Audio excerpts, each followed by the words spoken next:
Hola a todas y todos los compañeros y compañeras que han estado en el curso de actualización sobre las aproximaciones teóricas y metodológicas para el abordaje de la pobreza desde la intervención de trabajo social en la UNED. Esta actividad la programamos junto con el equipo de vida estudiantil, que fueron los organizadores también de este curso. La programamos para poder, como una forma de hacer un breve recorrido a lo que estuvimos viendo durante el año pasado, y considerando que desde agosto, desde septiembre a la fecha, tuvimos ahí una interrupción que por situaciones que salían de nuestro control.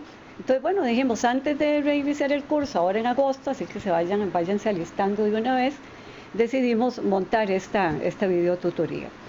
Entonces está con nosotros Jessica, que ya la conocen, Sofía, Silvia, y yo, que te conocía, creo, o más o menos conocida. Bueno, ¿qué vamos a hacer entonces? Sí, durante el curso, el año pasado tuvimos 2 unidades temáticas.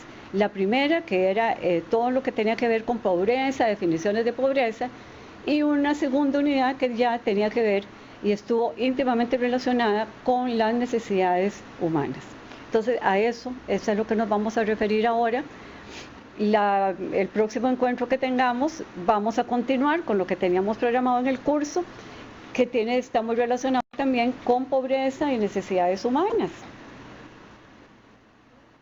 Se fue. Bueno, que tiene que ver con pobreza y necesidades humanas, pero que ya vamos a caer en la medición sobre pobreza, los indicadores y categorías indicadores que se emplean para la medición de pobreza. Pero entonces, acá lo que queremos es refrescar lo suficiente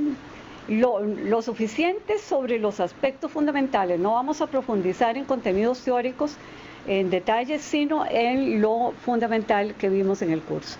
Entonces, lo primero que nos planificamos y que la primera reflexión que vamos a hacer, la primera unidad temática, está referida, a ver si vamos a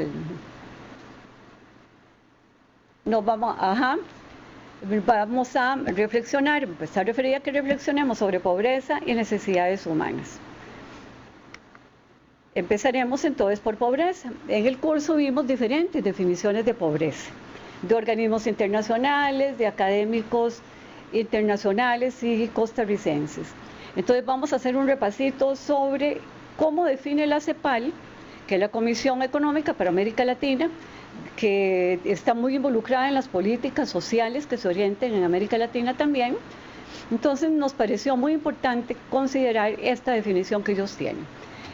Ellos plantean que la CEPAL plantea que la pobreza es un síndrome situacional que se refleja en el infraconsumo, o sea, un consumo por debajo de lo mínimo que debe tener una persona, en la desnutrición, en precarias condiciones de vida, bajos niveles de escolaridad, malas condiciones de vida en general, una inserción inestable al proceso productivo, a la producción, y también inestable a los procesos tanto de producción como a los procesos educativos como tales. Y también señalan algunos elementos que tienen que ver con aspectos subjetivos, que son actitudes de desaliento y anomia, que esto lo cuestionamos bastante cuando estuvimos desarrollando el curso, una poca participación en los mecanismos de integración social, que está relacionado con otra de las características que vamos a ver de la definición de pobreza, y que dice quizá la adscripción a una escala particular de valores diferenciada de alguna manera de la del resto de la sociedad. He enfatizado más explicando cada una de estas características por ser la CEPAL quien plantea esta definición y la incidencia que tiene la CEPAL en el establecimiento de políticas sociales en nuestros países y políticas económicas en general. Bueno, el PNUD también, que es otro organismo internacional muy relacionado con nuestro trabajo y de hecho es el que orienta la elaboración del Estado de la Nación, plantea que la pobreza es una denegación de oportunidades y opciones para las personas y que inciden en el desarrollo humano. O sea, impide que vivamos una vida larga y sana, que tengamos acceso a la educación y a disfrutar de un nivel de vida decente, tener libertad, dignidad, respeto por sí mismo y ser respetado por los demás. Aquí ya vean interesante un elemento que tiene que ver con elementos subjetivos y de la importancia hacia el sujeto y a la colectividad, ¿verdad?, de la que él forma parte. Y bueno, de ahí derivamos también entonces de ese concepto de pobreza, es que también se deriva el índice de pobreza humana, que ya todos conocemos, que cada año lo vemos cuando salen los resultados del estudio del Estado, el Estado de la Nación. Luego está la definición de Julio Boldinic, que plantea la pobreza como un proceso multidimensional en el que el bienestar de los hogares y de las personas depende de 6 fuentes. Y esto vamos guardándolo también para cuando veamos las mediciones de pobreza, entre las mediciones, la multidimensional, que es la que se empleó en Costa Rica ya hace los 2 últimos años. Entonces, ¿qué tiene que ver con el ingreso corriente, con los activos no básicos, la capacidad de endeudamiento, el patrimonio familiar, el acceso a bienes y servicios públicos, la posibilidad de tener tiempo libre y disfrutarlo, ¿verdad? Y poder tener el derecho al ocio y el conocimiento. Luego está la definición, de Amartya Sen, que plantea la pobreza como el no tener acceso a libertades fundamentales de acción y decisión que los acomodados dan por descontadas. Bueno, aquí nada más una cosita interesante, cómo se habla de los acomodados y no de los que poseen, ¿verdad?, los bienes y los medios y los recursos de producción y los que tienen ingresos mayores, sino los que están acomodados. Y plantea también la privación, que tiene un elemento que es la privación de capacidades básicas para funcionar dentro de la sociedad. El Banco Mundial, otro que incide mucho en nuestras políticas, en las políticas que nosotros tenemos que ejecutar, ¿verdad? Ojalá fuera que pudiéramos plantear, sino que tenemos que ejecutar. Dice que la pobreza abarca múltiples aspectos: bajos niveles de ingreso y consumo, una salud precaria, falta de instrucción y otras facetas no materiales del bienestar. Entonces, ¿qué tiene que ver con la diferencia del trato por género, por etnia? O sea, aquellos procesos que implican discriminación hacia poblaciones y que están también relacionados con la inseguridad, la impotencia y la exclusión social. Luego está el Comité de Asistencia para el Desarrollo, que dice que ser pobre, vean, ya es interesante, no habla de qué es pobreza, sino plantea que ser pobre es tener bajos niveles de consumo, estar sujetos a distintas formas de inseguridad y no tener capacidad mínima de participación. Y ahora vamos a ver en Costa Rica qué dicen nuestros académicos. Bueno, Juan Diego Trejos, que habla, y ya lo analizamos a fondo, de que hay 3 dimensiones de la pobreza: la privación, la impotencia y la vulnerabilidad. Luego tenemos a Rebecca Greenspan, que al analizar la pobreza la señala como un fenómeno multifacético y heterogéneo. En esto también coincide con Trejos. Y sí, a diferencia con Trejos, habla que la pobreza tiene 2 dimensiones. Una dimensión que es la privación de bienes y servicios, el acceso a bienes y servicios, y la impotencia, al igual que Trejos, señala la impotencia como la poquísima o nula capacidad de participación en la toma de decisiones que afectan a los sectores empobrecidos. Ya esto para ver las conceptualizaciones generales, las grandes categorías teóricas. Y aquí con Max Neff voy muy rápido porque ya lo hemos leído y ahora lo vamos a profundizar cuando repasemos lo de las necesidades humanas fundamentales. Dice que cada pobreza, si es intensa y prolongada, genera patologías que en ocasiones exceden al individuo y se convierten en patologías colectivas. Aquí recuerden la crítica que hicimos a esto, porque la pobreza no la podemos concebir como una enfermedad, ¿verdad? Pero bueno, son posiciones que debemos conocerlas, repasarlas y analizarlas, porque lamentablemente cuando en nuestro ejercicio profesional tendemos a veces a tratar a la población empobrecida o a nuestros sujetos de intervención como los pobrecitos, los que no tienen capacidad. Entonces yo como trabajadora social tengo que ver cómo hago para que ellos se rediman y gracias a mí, ¿verdad? Ojo, eso es muy, muy interesante y se da, no podemos decir que no, ¿verdad? y que lo veamos como enfermedad. Hay gente que uno se asusta, que dice, no, es que el pobre es pobre porque quiere. Y lo vimos a veces en colegas. Y bueno, este curso ha sido y lo que va a continuar y esta misma sesión es para que reflexionemos cómo concebimos la pobreza y a los sectores empobrecidos. Y yo no hablo de sectores pobres, ¿verdad? Sino siempre empobrecidos. Y hablamos de situación de pobreza y no condición de pobreza. Esa es otra cosa que tenemos que tenerle también muy claro.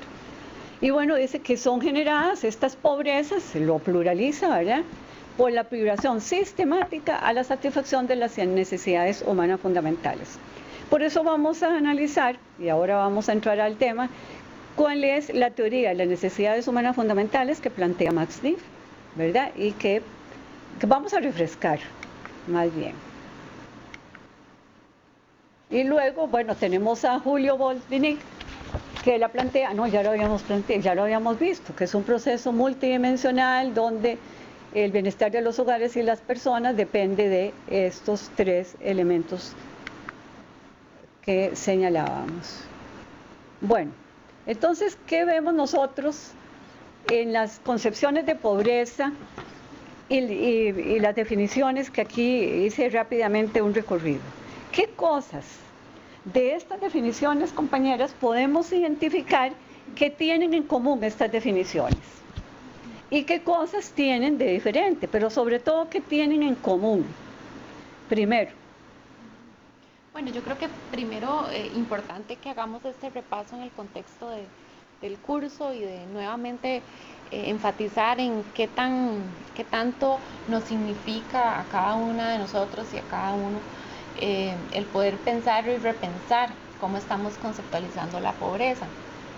Este fue un tema que discutimos ampliamente también en el curso, pero que repasando un poco estos conceptos lo que podemos ver es cómo todos hacen referencia a carencias, ¿verdad?, de las personas, de una persona o de un colectivo, carencias, privaciones, la falta de acceso, la falta de algún bien, la falta de algún servicio, que es uno de los elementos que podríamos destacar que en todos los conceptos podemos ver y se refleja, ¿verdad?, que se hace referencia a una carencia, a una privación, a una falta de algún elemento, dependiendo de cada uno de los autores, y que nos plantean en sus concepciones sobre la pobreza, enfocándonos hacia eso. Ajá. Yo creo importante, que dicha que retomamos el curso y que ya estamos otra vez acá, ¿verdad? El día a día también en nuestro trabajo y lo que nos envuelve es lo socioeconómico, ¿verdad? Con un fuerte componente en la parte meramente a veces económica, pero no podemos ver al sujeto fuera de su contexto, ¿verdad? Que eso es sumamente importante. Y ahí, ¿verdad?, cuando los autores hablan de esa impotencia, de esa privación, de, ¿verdad?, en qué condiciones estamos atendiendo a ese estudiante que a pesar también de sus privaciones por mucho tiempo ha llegado a la educación superior, y desde qué posición como trabajadores sociales también estamos atendiendo a esa población, ¿verdad?, en el marco de estas teorías que ¿verdad?, evidentemente tienen como puntos en común y algunas como ¿verdad?, usted decía la de Max Neff, que habla de esas patologías que, bueno, cuidado y cómo las estamos a veces reproduciendo un tema incluso, ¿verdad?, de salud y que no debería verse desde ese punto de vista. Sí, bueno, incluso nuestros instrumentos, ya cuando vayamos más hacia eso, hacia dónde nos estamos enfocando, ¿verdad?, justamente, y en nuestro mismo análisis, cómo analizamos una situación de una persona que nos está presentando, por ejemplo, una solicitud de beca, y es desde eso, qué tiene y qué no tiene, es mucho el análisis que hacemos, ¿verdad?, para determinar si está en condición, en una situación de pobreza o no. Entonces creo que esta reflexión es sumamente importante porque nos lleva hacia eso, hacia entender que los diferentes conceptos que se nos han presentado usualmente y que incluso probablemente hemos acogido en nuestra intervención tienen que ver mucho con aspectos muy puntuales de falta de, carencia de, bajo nivel de escolaridad, falta de acceso a un servicio, imposibilidad de adquirir un bien. Y todos estos autores, en alguna medida, los conceptos que nos planteaba Sonia van muy dirigidos hacia eso. También ahorita que Silvia mencionaba del tema de toda la instrumentalidad que tenemos de trabajo y de procesos ya como establecidos, pensaba en las justificaciones, como estas, ¿verdad? Que los autores lo mencionan, el tema de la vulnerabilidad, digamos, como también esas situaciones que si bien con una beca no atendemos al 100% y que nuestro enfoque es en educación superior, también ponen esta vulnerabilidad al estudiante, ¿verdad? Entonces, pues eso es como una justificación, no necesariamente vemos temas académicos, de fondo hay otras situaciones que el estudiante enfrenta por su situación de pobreza, ¿verdad? Por ejemplo, la participación, que muchas veces nosotras no tomamos en cuenta que alguna situación asociada a la pobreza es la participación de la persona en el sistema de becas. Cómo esa persona accede, si lo conoce, no lo conoce, cómo lo reproduce, cómo lo socializa, si tuvo acceso, cómo tuvo acceso, esas cosas a nivel de participación que se encuentran dentro de las definiciones. Creo que es algo importante que nosotras dentro de los análisis, ya sea de las justificaciones, de los reportes, de los informes sociales, tenemos que ahondar, porque hay situaciones que sí pueden ser evidentes y comprobables, pero hay otras que no, que solamente se pueden hacer cuando se cruzan o cuando se interseccionan, porque es la persona según su condición, ya sea de género o de alguna necesidad educativa, cuando no la va a manifestar, o por ejemplo cuando hay una discriminación en términos étnicos, que otras cosas están asociadas a esa carencia o esa situación que está viviendo la persona y que no estamos contemplando en lo que nos están comprobando. Interesante, ya comenzamos a ver, bueno, qué tenían en común, pero de una vez comenzamos a ver qué aciertos y qué desaciertos hemos identificado en estas definiciones de pobreza. Uno de los aciertos que me parece que debemos señalar y que ustedes lo mencionaron, está muy relacionado con los criterios de selección para la asignación de becas, son las condiciones materiales de vida, que eso es fundamental. Las condiciones materiales de vida explican y justifican y nos ayudan a comprender por qué la gente piensa de una manera, ya, por qué expresa sus sentimientos de una manera, por qué tiene rendimientos productivos o académicos de X manera, ¿no? Bueno, sí, esa parte de las condiciones de vida materiales son importantes, pero muy pocos de los autores señalan los aspectos de la subjetividad, o sea, de las características emocionales, de los gustos, los derechos a la recreación, ¿verdad? Por ejemplo, eso no lo plantean. Pareciera que el hombre nada más, o sea, que el ser humano nada más, para salir de la pobreza tiene que tener casa donde guarecerse las inclemencias del tiempo, pero todo lo demás que nos hace personas como tales es obviado en estas definiciones que hemos estado viendo. Algunos mencionan cuando hablan de entendimiento, de la no participación, podríamos decir el no acceso a la educación es un mínimo común, pero no se habla de qué tipo de educación y si la calidad o de qué condiciones, ¿verdad? Se habla del acceso a la educación, pero se habla del acceso a la participación, pero curiosamente, y Jessica señalaba la cuestión de la participación, pero para participar tengo que estar informada, ¿verdad? Y no se plantea cuál es el acceso que tiene la gente a la información, no solo de sus derechos o de los derechos que tiene a través de una política social, sino también de las posibilidades de decidir por él mismo sobre diferentes cosas, ¿verdad? Entonces, esa parte me parece que eso quería destacarla de lo que ustedes señalaron, que me parece... Sonia, y también parte de lo que hablábamos en su momento y importante traer ahora nuevamente es que estos conceptos tampoco se van hacia el fondo, ¿verdad? Uno de los elementos o limitantes de estas concepciones es que no se van hacia el fondo del por qué, cuáles son las causas de la pobreza, sino que nos quedamos o se quedan estos conceptos muy enfocados hacia las manifestaciones de la pobreza, de qué forma se manifiesta la pobreza en las personas y a partir de ahí se toman decisiones. Y creo que una de las grandes limitaciones es justamente que no tenemos entonces una posibilidad de ir hacia el fondo del tema, hacia el fondo del asunto y poder determinar más causas y el por qué la persona se encuentra en una situación de pobreza o en empobrecimiento, y nos quedamos muy hacia las manifestaciones de esa pobreza. Limitación importante cuando vemos concepciones y que además no nos quedamos en concepciones, porque finalmente tal como lo concebimos así lo atendemos. Entonces esto es una de las aspectos muy importantes de retomar y de recordar, y es que en cuanto tengamos una percepción de la pobreza hacia sus manifestaciones y no desde su fondo, también nos va a limitar en cómo poder dar una atención oportuna, una atención integral, una atención que vaya hacia la causa y cómo podemos atender la causa, no solamente evidentemente desde la UNED, que hacemos algo muy específico, sino a nivel de políticas sociales, ¿verdad? Que es uno de los elementos que en el curso hemos hablado. Entonces, estas políticas sociales, si se están basando en estas concepciones, lo que hacemos es atender meramente manifestaciones muy puntuales de la pobreza, ¿verdad? Bueno, una política social en materia de satisfacer vivienda, ¿verdad? Y que más adelante vamos a profundizar como más en eso, pero que retomar nuevamente que esta es una limitación importante en el tema. Cuando retomamos y repasamos concepciones de la pobreza, es que nos quedamos muy en las manifestaciones, no nos vamos hacia lo profundo del tema de por qué las personas se encuentran en situaciones de pobreza.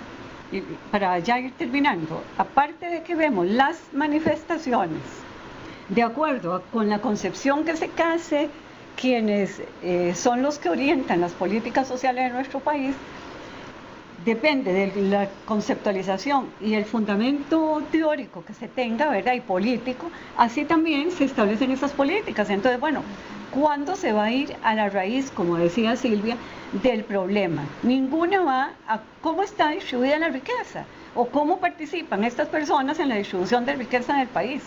No, eso ya se da por entendido porque el sistema ya lo da, ¿verdad? Como por un hecho. Y legalmente está ya así establecido. Pero entonces uno dice, entonces, ¿qué podemos hacer? Bueno, primero, saber y profundizar en esto para poder identificar de los programas en los que nosotros participamos, cuál es la direccionalidad política y económica que tienen. Porque si yo no tengo clara esa direccionalidad política y económica, me convierto en un perpetuador de la política. Entonces, sí digo, es que la institucionalidad me aplasta. Pues es que yo me dejo aplastar porque no soy crítica ante lo que la institucionalidad me está pidiendo. No me preocupo por leer qué es lo que me piden y cómo hacerlo, ¿verdad? Entonces, por ahí, un elemento que yo quería eso señalar, las causas, pero también la actitud que deben tener los y las profesionales para leer y comprender esa realidad. Y uno tiene una tendencia, yo diría que mucha gente, y aunque odio decir mucho, a veces soy medio cuantitativa y me gustaría decir los porcentajes pero hay muchísima gente que una vez que sale de la universidad se le olvidó que la teoría que estudió era para analizar la realidad y reflexionar su quehacer profesional. Y eso es grave, por eso es que nos frustramos cuando llegamos a trabajar. Porque, ay, pero es que esto no era así. ¿Cómo no? Esto es así, el problema es que usted no lo está leyendo como debe ser, ¿verdad? Entonces, quería enfatizar en eso porque es uno de los errorcillos en que cada rato caemos. Ya para ir pasando al otro tema, una característica que tenían en común todas las definiciones es que hablan, bien que mal, de necesidades humanas, ¿no? Pero cuando uno habla de necesidades humanas, bueno, así como hay múltiples definiciones de pobreza, ¿verdad? Ya las vimos, escogimos las que nos afectan más a nosotros en este país, porque direccionan políticas. Así también uno dice, bueno, ¿cuántas definiciones de necesidades humanas hay? Montones, desde la psicología, desde la economía. Entonces, es importante cuando nosotros hablamos de pobreza, poder ver y analizar qué estamos entendiendo por necesidades humanas. Y ahí entonces nos vamos a dar cuenta que hay dos planteamientos, bueno, hay varios planteamientos, pero los que hemos escogido en el curso son dos específicos, hay dos propuestas sobre las necesidades humanas. La primera propuesta conceptual sobre necesidades humanas fundamentales es la de Manfred Max Neef. Y recuerden, él hace toda una clasificación, ¿verdad?, de necesidades. Y plantea que estas necesidades se van cumpliendo escalonadamente. La primera que él plantea es la subsistencia, luego plantea la protección, el afecto, el entendimiento, la participación, el ocio, la creación, la identidad, la libertad. Vean qué interesante, parte de las que tienen que ver con nuestras características biológicas, ¿verdad? fundamentales, como es la subsistencia y la protección. Y luego la parte que es la social, la protección, que también es parte de lo biológico, el afecto, luego lo que tiene que ver con lo intelectual, con la espiritualidad, que ya es el entendimiento, la participación, el ocio, etc. Pero él dice, y es una de las críticas que se le hace, que se van cumpliendo concatenadamente, ¿verdad? Y a eso le llama axiológicas, porque son las que tienen que ver con los valores que impulsan la vida del ser humano como un ser humano biológico y social. Entonces, estas son las necesidades axiológicas, y luego habla de existenciales, 3, 4, que son ser, tener, hacer y estar. Acuérdense entonces de la matriz que él hace, ¿verdad?, de las necesidades, y cuando plantea las necesidades desde una categoría existencial que plantea ser, tener, hacer y estar, nos comienza a poner ejemplos de satisfactores que requiere el ser humano para la subsistencia, para la protección, para el entendimiento, para cada una de esas.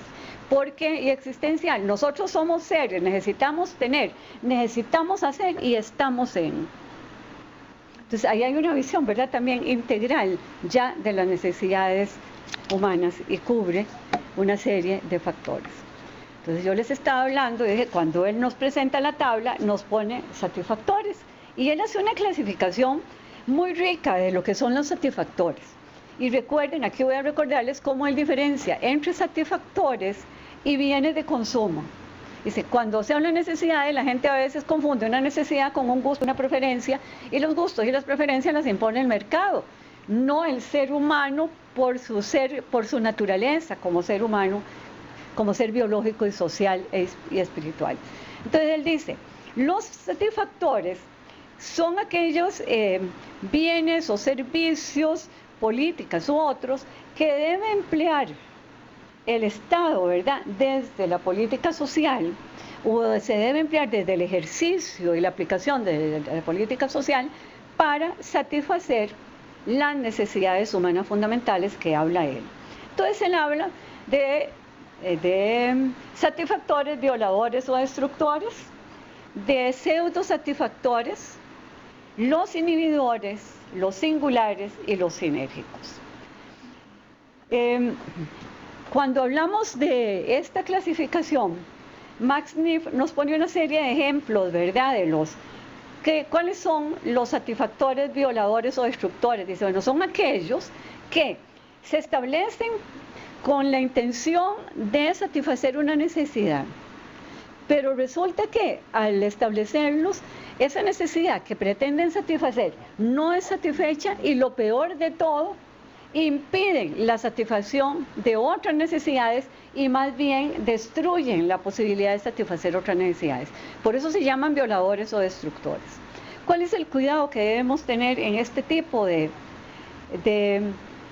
empleo de satisfactores desde el ejercicio profesional y desde el trabajo concreto de ustedes en la ejecución de la asignación de becas, en todo el trabajo como tal? Voy a definirlo muy rápido solo para recordar, pero sí quiero que luego pongamos algunos ejemplos. Cuando estábamos preparando esta sesión, nos dimos una discutida enorme de las posibilidades, y resulta que descubrimos que hay mucho potencial para poder llegar a los satisfactores sinérgicos. ¿Cuáles son los sinérgicos? Es aquel que va orientado a satisfacer una necesidad, pero que al satisfacer esa, ¡pum!, hace que otras más se satisfagan, o sea, provoca la sinergia. Eso es un término muy funcionalista y sistémico, pero es así, y Max Neff es sistémico. Por eso también estas categorías que estamos señalando. Bueno, ya vi los sinérgicos. Los pseudosatisfactores son aquellos que se establecen para satisfacer una necesidad. La gente siente que la está satisfaciendo, pero en realidad no la satisface. Por eso se dice pseudosatisfactor. Esto es muy peligroso en la política social, porque entonces creemos que estamos resolviendo, por ejemplo, la situación de pobreza de una población, porque se planteó la cuestión de la vivienda y se llevó agua. Pero esos dos elementos ¿A qué necesidades de las demás SNF está orientada? Y es una pinchedad dentro de de la subsistencia y de la protección. Entonces, se siente que, bueno, se satisfizo la necesidad, se satisfacieron necesidades a población empobrecida, pero en la realidad eso logra resolver la necesidad de subsistencia y de protección, ¿no? Entonces esos satisfactores son pseudo satisfactores. La persona siente que está satisfaciendo la cosa, pero a la hora no es así, por eso son pseudo.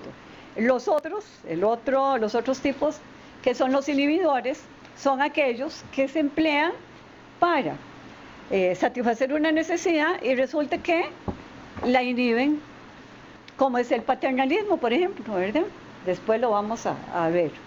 Bueno, luego los singulares, esos son satisfactores que son establecidos para satisfacer una necesidad concreta y resuelve esa necesidad. Por eso se llaman singulares, van directamente orientados a tal necesidad. Por eso se llaman singulares.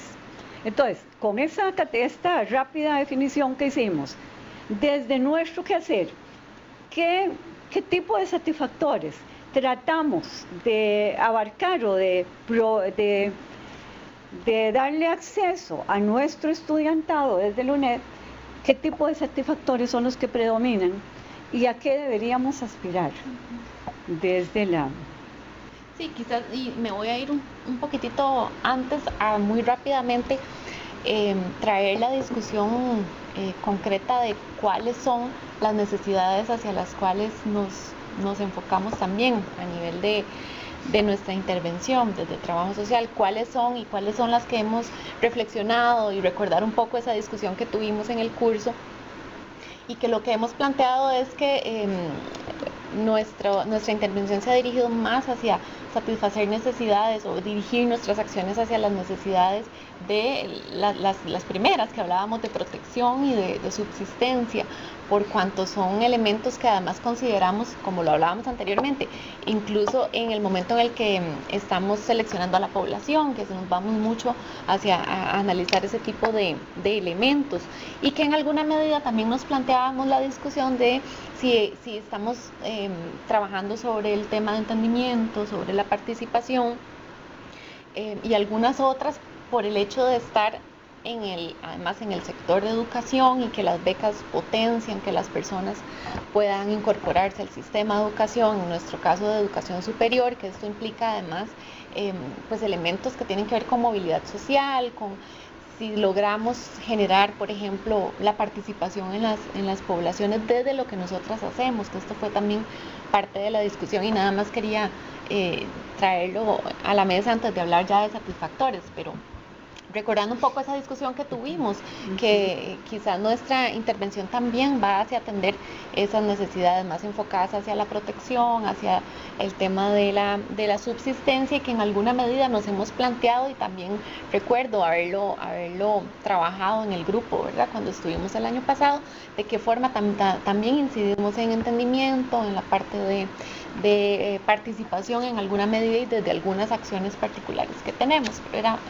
devolviéndome un poquito a la parte de necesidades para ahora sí entrar entonces hacia cuáles satisfactores, que esta fue, como dice Sonia, una discusión amplia, bastante amplia, que tuvimos también el año pasado, y cuando estábamos preparando este breve resumen y refrescamiento del tema, que ahí pues evidentemente creo que nuestra aspiración como trabajadoras sociales y como equipo es ir hacia satisfactores sinérgicos. Ese sería, creo, nuestro principal interés, pero bueno, aquí es la reflexión de hacia cuáles son los satisfactores que tenemos, y que si en alguna medida con nuestra intervención estamos con satisfactores que son inhibidores o que más bien violentan a nuestra población estudiantil, y que yo creo que vale la pena hacer esa reflexión y retomarla, porque podríamos con una buena intención quizás estar enfocándonos hacia más bien satisfactores que inhiben a nuestra población, que violentan algunos derechos o que violentan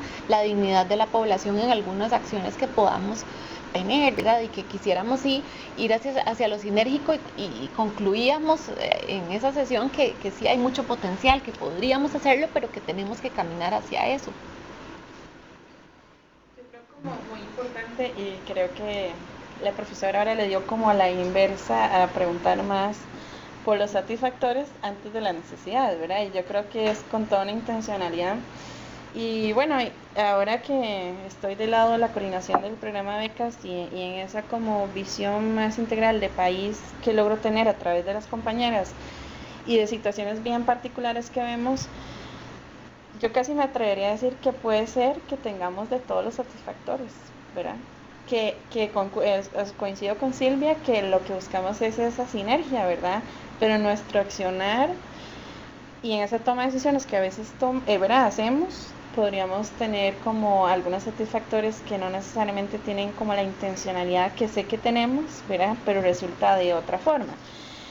Yo pensaría que tenemos sinérgicos desde un inicio porque estamos pensando que posiblemente esa persona a través de su beca, ¿verdad? Va a acceder a mejores condiciones y por ende su familia, pero habría que ver el trasfondo de la situación particular, por ejemplo, de este estudiante. O por ejemplo, y es algo que discutimos siempre, pero es una realidad presupuestaria, el monto de la beca A, que es la que tiene, ¿verdad?, asignación económica. Y lo vivimos el día a día y las compañeras cuando van a hacer una visita domiciliar y tal vez estamos cerca de la asignación de esa beca A, que sabemos que nos permite que el estudiante se traslade a sus tutorías y que pueda incluso, ¿verdad?, satisfacer necesidades que son de subsistencia, como la alimentación, para acceder a otra que es el entendimiento a través de tutorías, de pronto se convierte en el ingreso más importante en su casa, ¿verdad? Entonces también cómo percibe este grupo familiar esa beca que es de estudio, pero en medio de la situación de pobreza que se vive, ¿verdad? ¿Qué está generando en esa familia, por ejemplo? Y así un montón de ejemplos que podríamos analizar, ¿verdad?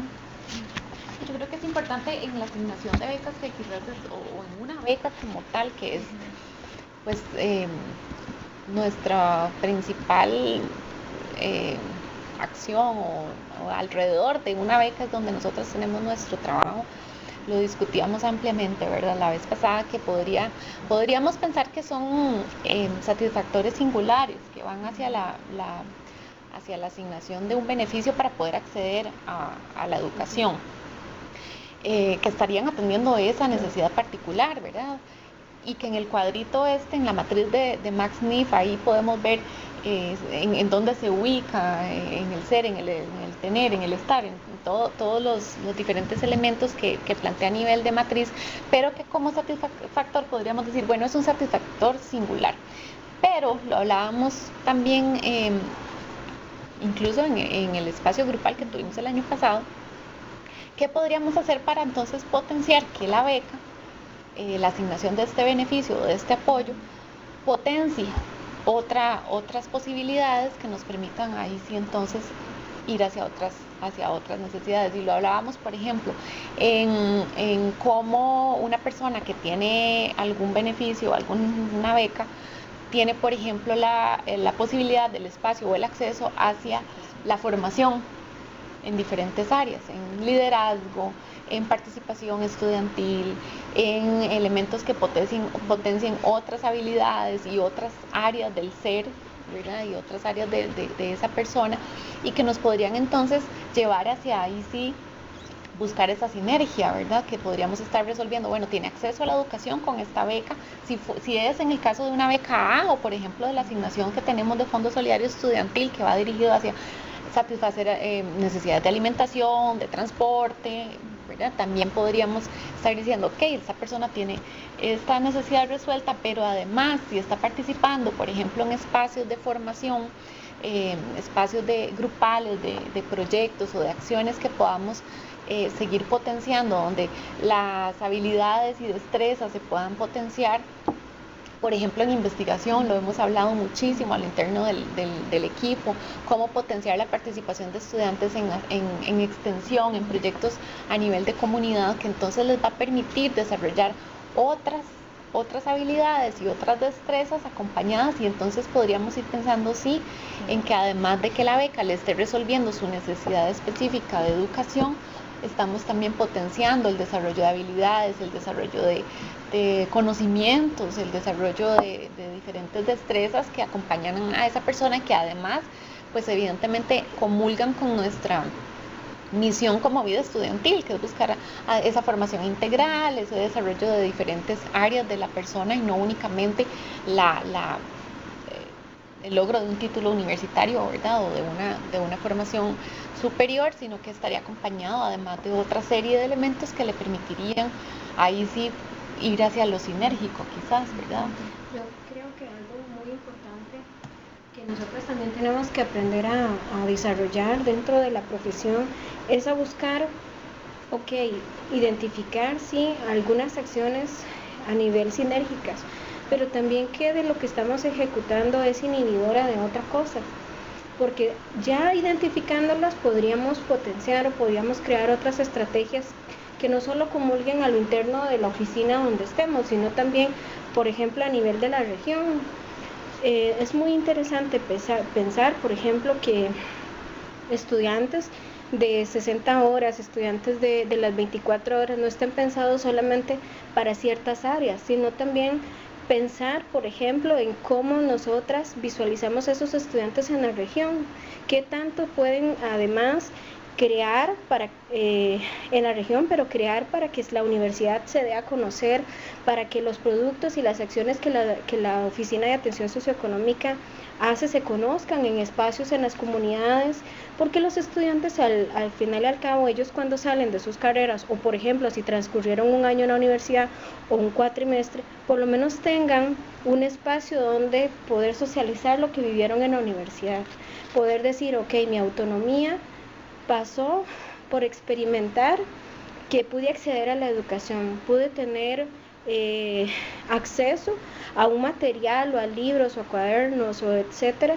que no tuve antes. O por ejemplo, pienso con la población indígena, que mucha de ella me dice es que ya el simple hecho de integrarme a un centro universitario para mí significa poder socializar de otra forma, porque estuvimos nosotras a lo interno de una comunidad pensados y pensadas en satisfacer, por ejemplo, el servicio de agua, de electricidad, de, por ejemplo, el acceso al internet, pero cuando llegan a la universidad se encuentran que tienen que comulgar con la demanda, con la necesidad, con, por ejemplo, si tienen que ir a hacer una tarea, si hubo una dificultad, por ejemplo, para satisfacer el transporte, o al final al cabo culminar con su cuatrimestre.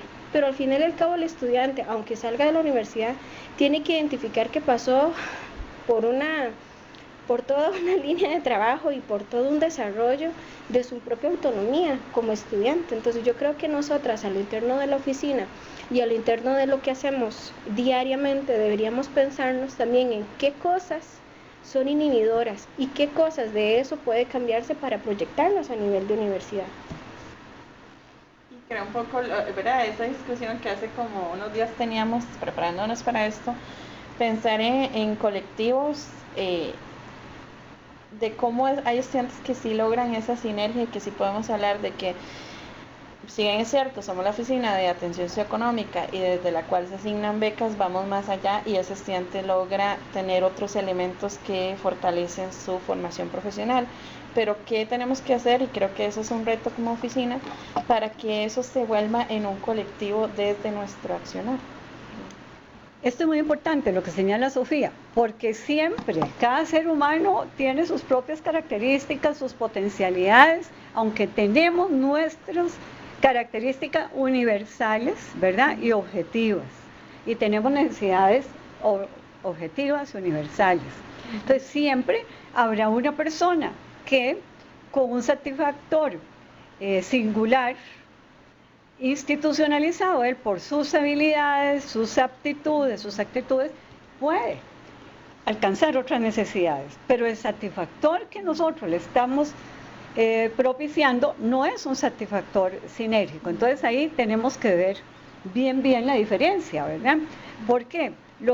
Hay singulares, sí, perfecto, y son necesarísimos, pero como dicen ustedes, ¿qué podríamos hacer? O decía Jessy, ¿qué podemos hacer para que este singular, qué le podemos dar de valor agregado para que él facilite un desarrollo y el alcance de otras necesidades que son muy importantes? Entonces, ahí, ¿cómo hacemos de ese un satisfactor sinérgico, verdad? Es ahí la reflexión necesaria. No pueden ser de 100, 10 estudiantes, rompieron el récord, sí, qué dicha, qué maravilla, pero eso responde a las características de esa persona y no responde a la característica de la persona o al satisfactor que nosotros estamos propiciando.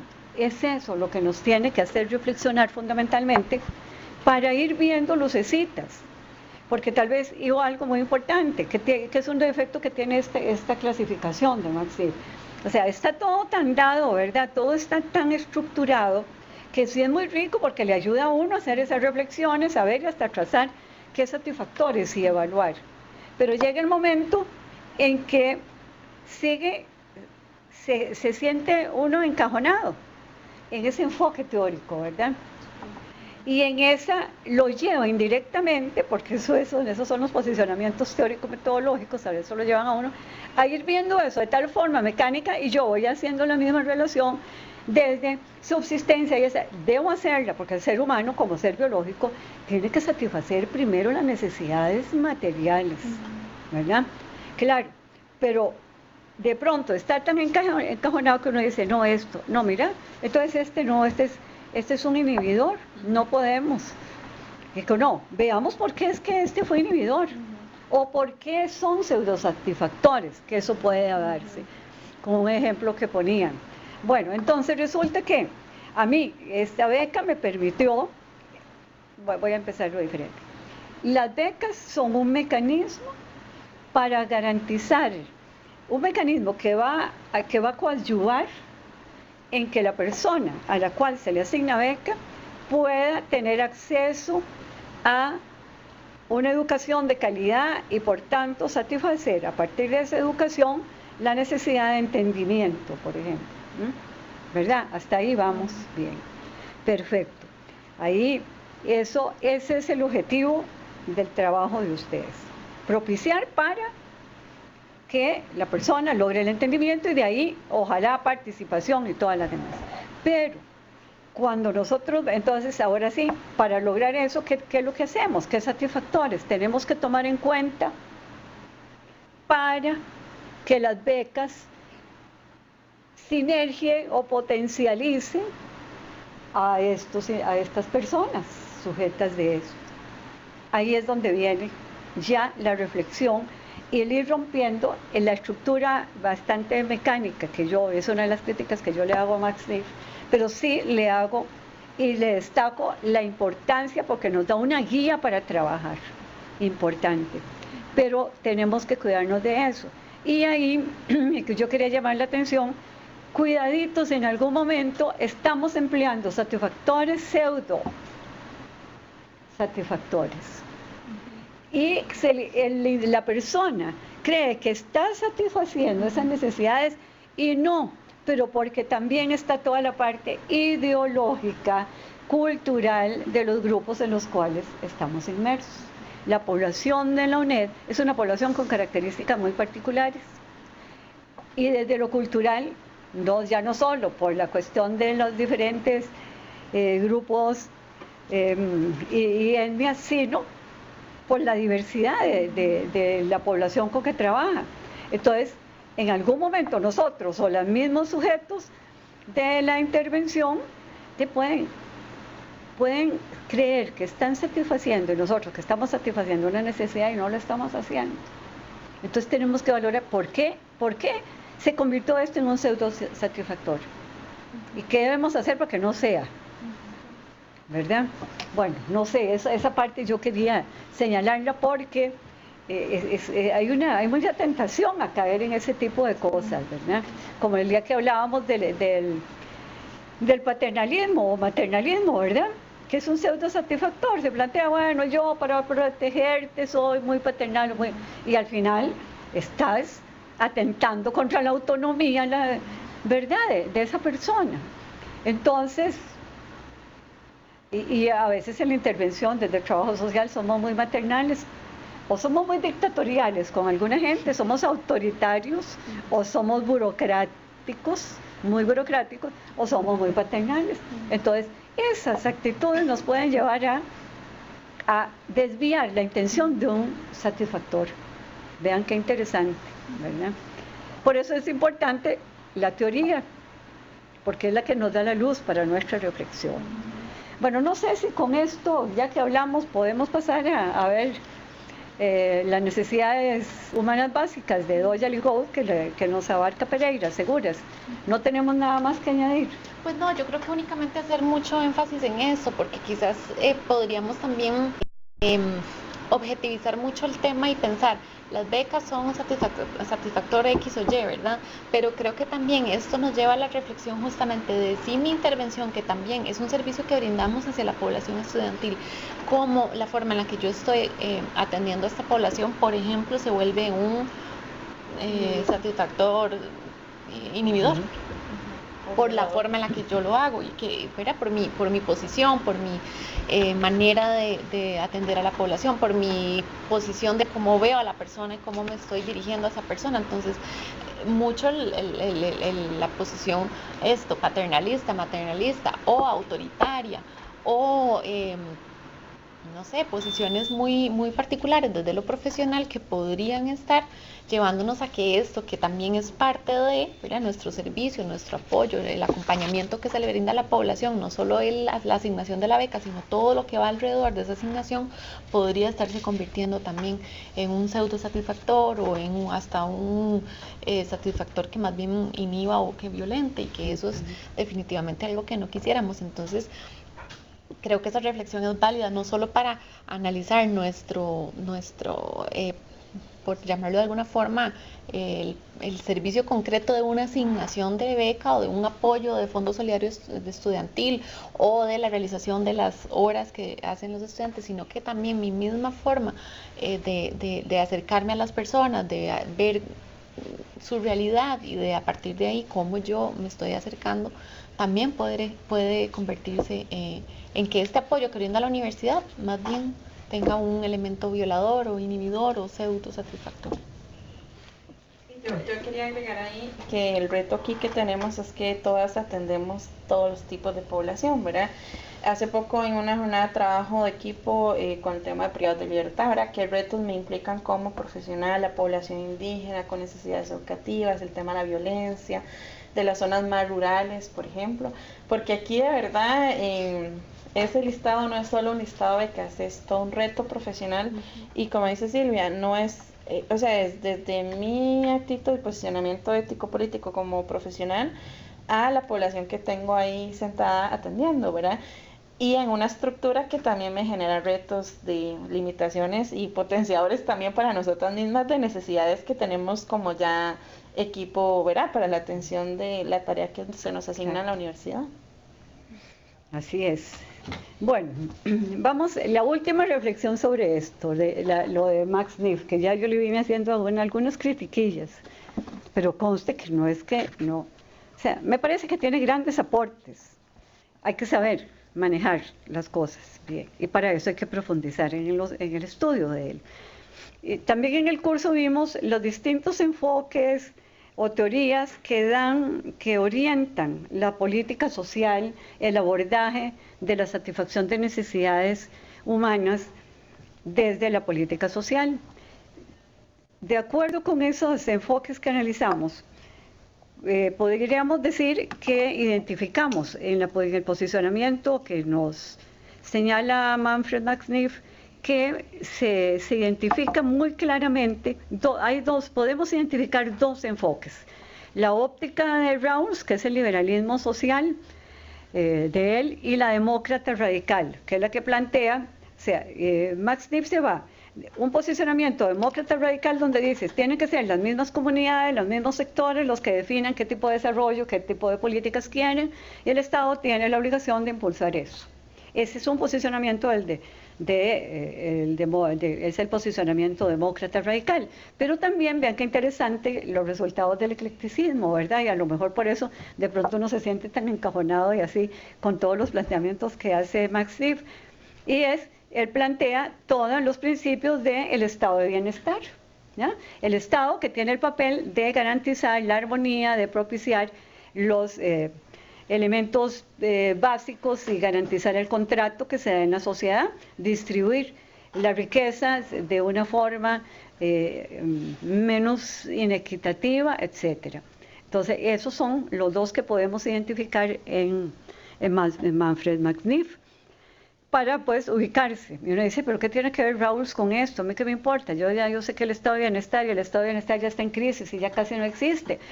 Pero resulta que las políticas con las que nos basamos a trabajar y las instituciones en las que trabajamos son instituciones creadas y con principios y valores y fundamentos del estado de bienestar, que está permeado por estos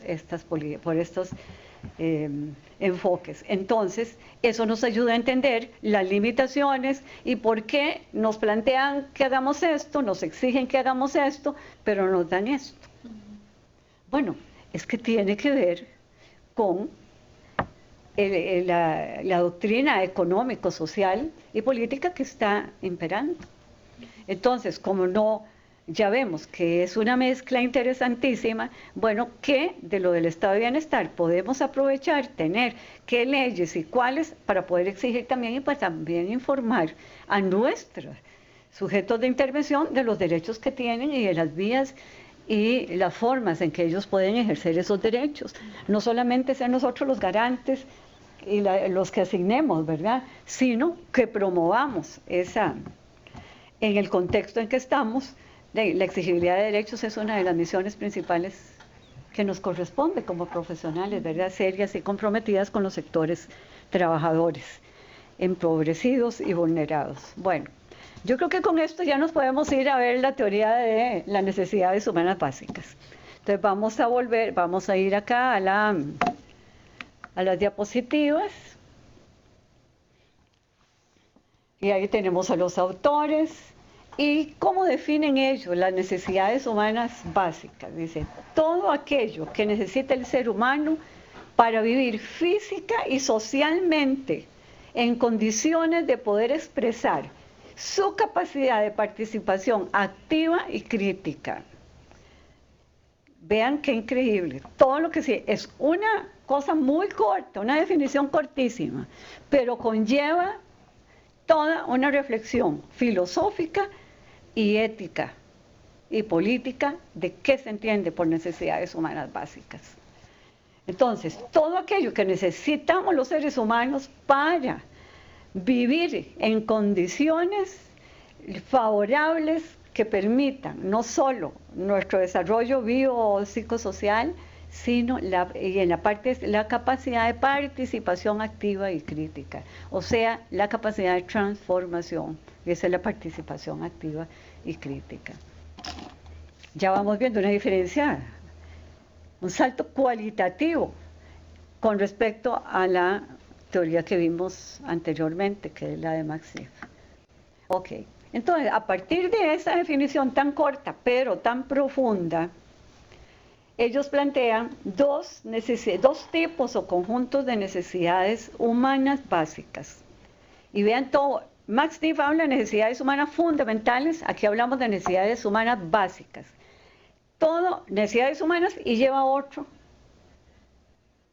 otra palabrita más, ¿verdad? Básicas o fundamentales. Y ahí vienen las diferencias. Ya no podemos seguir hablando de necesidades humanas. No, porque eso es un bolsón enorme, ¿verdad? Y estamos hablando desde un posicionamiento teórico. Y lógicamente que nos lleva a elementos metodológicos. Entonces dice, y las necesidades, esas necesidades humanas básicas, son universales y son objetivas. ¿Qué quiere decir que son universales? Que todos los seres humanos, estemos donde estemos, tenemos las mismas necesidades. Y son objetivas porque quiera yo o no quiera, yo las tengo. Y usted las tiene, y usted las tiene, y todos los tenemos. No dependen de la voluntad del ser humano, ni de los gobiernos, ni de una ley. Son propias del ser humano por el hecho de ser humanos, ¿ya? Eso es muy importante.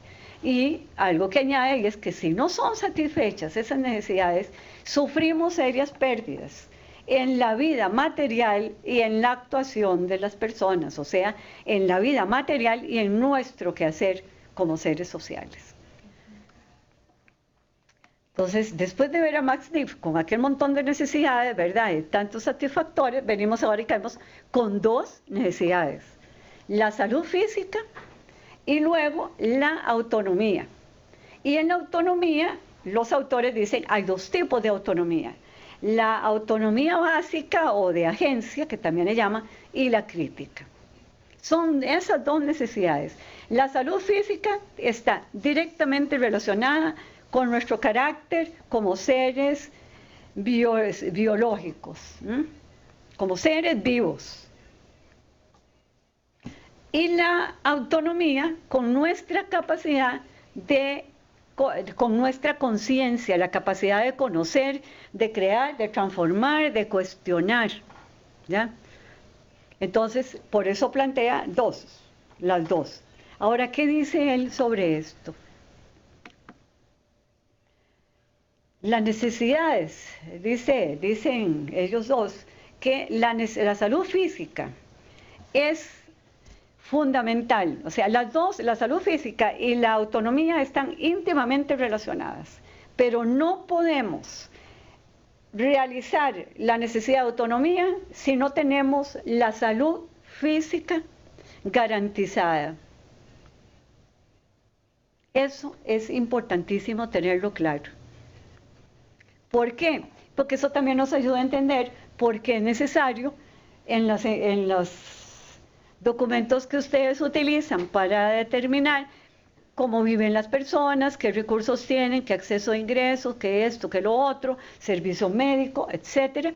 Porque es que sin eso, sin una salud física plena, usted no puede llegar a conocer, y a partir de conocer, comparar, y de comparar poder establecer qué me conviene más y tomar decisiones, que esa sería la autonomía de agencia, ¿verdad?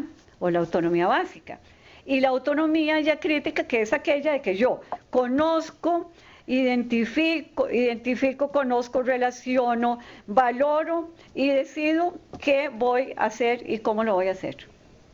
Pero ya la crítica es, una vez que con esa etapa, es cuando la crítica se da, cuando yo soy capaz de identificar bien, valorar los pros, los contras, tomar decisiones y responsabilizarme de esas decisiones. Ahí está la diferencia, o sea, la conciencia plena de mis actos. Esa es la autonomía crítica que él habla. Entonces, eso es muy importante tenerlo claro, sobre todo en aspectos educativos. Hasta dónde podemos nosotros, o hemos estado impulsando, bueno, abordamos los dos tipos, estos dos conjuntos de necesidades que ellos hablan. Priorizamos la salud física, porque sin salud física nos morimos, ¿ya? De inanición usted no puede pensar. Y si no se contacta con otra gente, no puede socializar y termina viviendo como un animalito, ¿verdad? Y ni siquiera es capaz de construir herramientas nuevas si ya no las solo lo que ya tenías y punto. Bueno, entonces, ¿cómo desde ya aspectos educativos debemos considerar fundamental que de esas dos familias, de esos dos sistemas de necesidades, nosotros a cuáles nos orientamos? ¿Y en qué medida priorizamos uno o la otra? ¿Y por qué? Tenemos que ver la física como una condición indispensable, ¿no? Indispensable para la autonomía, Entonces, eso muy importante, verlo. Ahora sí, ellos plantean varios satisfactores intermedios, ¿verdad? O también le dice necesidades intermedias o satisfactores, pero ellos usan más necesidades intermedias o satisfactores universales, pero priorizan llamar necesidades intermediarias o intermedias. Entonces ellos dicen son varias y son universales. Solo hay dos que ellos señalan que son singulares para niñez y para las mujeres. Entonces, dentro de esas necesidades intermediarias, o de esas intermediarias son las que tienen que ver entre la autonomía y la salud física. O sea, ellas inciden, permean, tienen que penetrar y bañar las dos conjuntos de necesidades. Entonces, alimentación nutritiva y agua potable. Imagínense lo que eso significa, ¿verdad? No es que coma papas fritas, es que coma nutritivamente y agua potable. Y ahí entra que podamos comer arroz, frijoles y un huevo todos los días y estamos bien alimentados. O relativamente bien, si lo complementamos con otras cosas, ¿verdad? Bueno, la habitación adecuada tiene que ver con la vivienda, con el ambiente de trabajo, que no sea riesgos. En este caso podemos irnos a un ambiente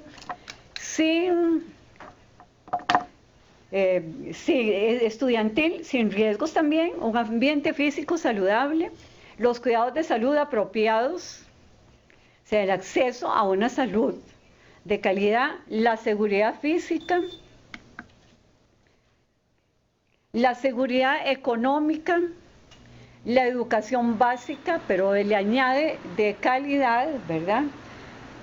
La protección, ya este es un singular, la protección a la infancia, y dentro de la protección a la infancia están las relaciones primarias significativas y la planificación familiar, embarazo y partos seguros.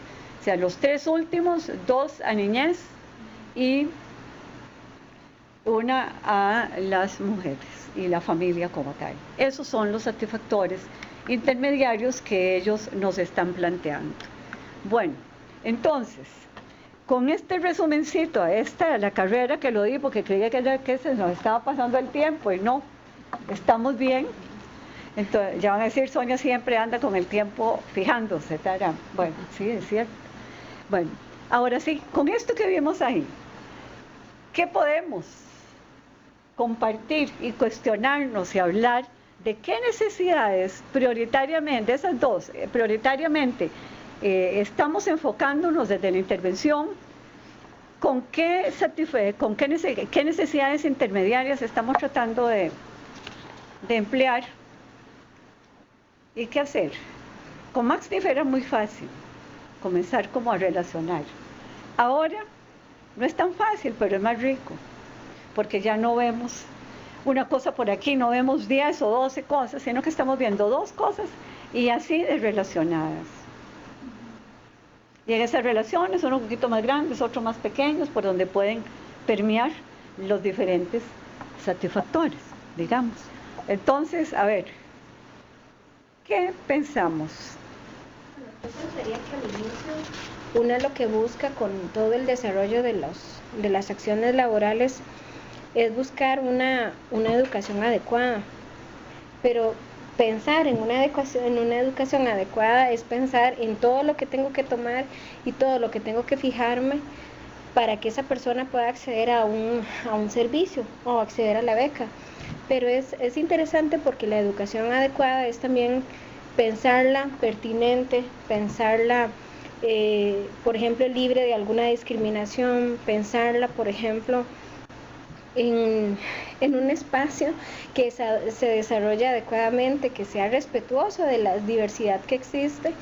Y esto, obviamente, en nuestra labor nos va a llevar a revisar todo el contexto y a revisar todo lo que hay alrededor de esa persona, porque es muy interesante cómo nosotras no solamente hacemos un cruce para buscar una educación adecuada, sino para buscar que esa persona se encuentre, o si no se encuentra en una situación básica, cubierta, ¿cómo hacer para que se cubra? Por ejemplo, lo pienso cuando no tienen una habitación adecuada, no tienen agua potable.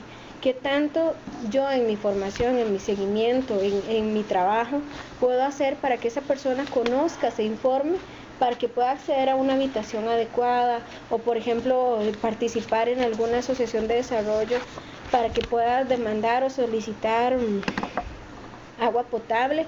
Recuerdo una vez una cantidad de estudiantes que en un territorio indígena hicieron toda una movilización para que en el centro universitario hubiera agua potable, porque era eso, era necesario para ellos tener salud física cuando ellos estaban en el centro universitario, y no era tal vez una necesidad particular, sino que ya era un colectivo lo que lo estaba demandando.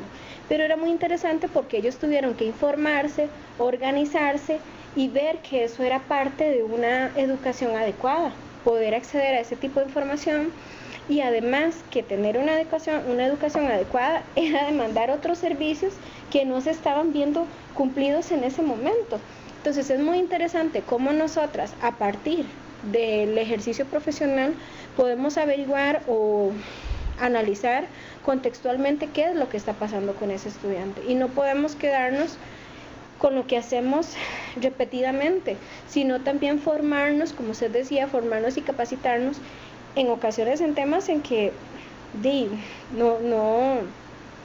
no es como nuestro fuerte, pero que la demanda constante nos lo pide. Por ejemplo, privados de libertad. Es un tema que no solamente hay que comprenderlo éticamente, sino que es una demanda constante, y muchos de ellos llegan ahí por situaciones que tal vez no son el fondo de nuestro análisis, pero que sí, de una u otra forma, indica qué necesidad puedo yo satisfacer, o por lo menos vincular o coordinar con otras instancias para que se cumpla. Y creo que es importante visualizarlo, no solamente en que sea, por ejemplo, libre de riesgos, cuidados con la salud, seguridad económica, porque todo eso al final y al cabo nos va a dar a nosotras elementos para que ese estudiante pueda permanecer en la universidad, pero también dentro de la universidad se crean acciones afirmativas para que sigan en la universidad. Y creo que la participación, teniendo en cuenta todo lo que hay alrededor del estudiante, es elemental, porque sin la participación del estudiante dentro de nuestro trabajo, no podemos tomar la iniciativa para crear dentro de la misma institución acciones afirmativas que dejen de ser paliativas, sino constantes o sostenibles a largo tiempo.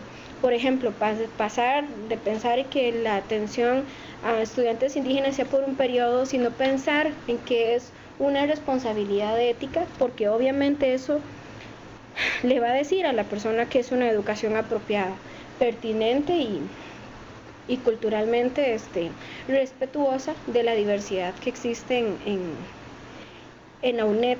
Y hay muchas, digamos, yo creo que las necesidades intermediarias la podemos pensar como muy ajena, pero todos esos 11 puntos nos pueden dar luces de qué es lo que está pasando alrededor y qué es lo que estamos nosotras ejecutando. Yo creo ahí también importante, orientarnos hacia la reflexión, hacia cuáles necesidades. Yo creo que sería muy visionario decir que estamos tratando o haciendo cosas específicas por ir hacia atender la necesidad o brindarle una respuesta a la necesidad de autonomía. Creo que ese es el gran reto. Nuestra intervención y nuestra acción cotidiana se ha enfocado mucho más a satisfacer lo que los autores denominan como salud física. Y está bien, ¿verdad? Lo decíamos, es que es necesario. Sin esa necesidad satisfecha no podíamos pensar en que podamos ir hacia la autonomía. Sin embargo, yo creo que aquí lo que también es un reto importantísimo es, por ejemplo, ir y analizar los satisfactores, ¿verdad? Los satisfactores intermediarios, así les llamaba, ¿verdad? Necesidades intermediarias. ¿Qué ahí podríamos nosotras decir? Hay cosas que ya nosotros, por ejemplo, a la hora de hacer una valoración socioeconómica ya estamos indagando y ya estamos analizando, pero no quizás no lo estamos haciendo desde este fundamento. ¿Por qué? Por ejemplo, nosotros, cierto que parte de las variables o de las categorías que analizamos es, por ejemplo, vivienda, pero ¿qué de la vivienda? O sí, preguntamos si la persona tiene acceso al agua, pero ¿qué nos dice eso para la asignación de la beca? O hacemos una consulta sobre el monto que tiene la persona en alimentación, pero no nos preguntamos si esa alimentación es nutritiva, ni tenemos definidos elementos que nos den insumos ahí para poder definir y por ejemplo asignar una beca en función de esa valoración, que sí nos podríamos, o sea, podríamos reforzar mucho más con esta propuesta en términos de ir hacia la salud física, pero con elementos más concretos y que además nos permitirían hacer una asignación desde una perspectiva quizás un poco más integral.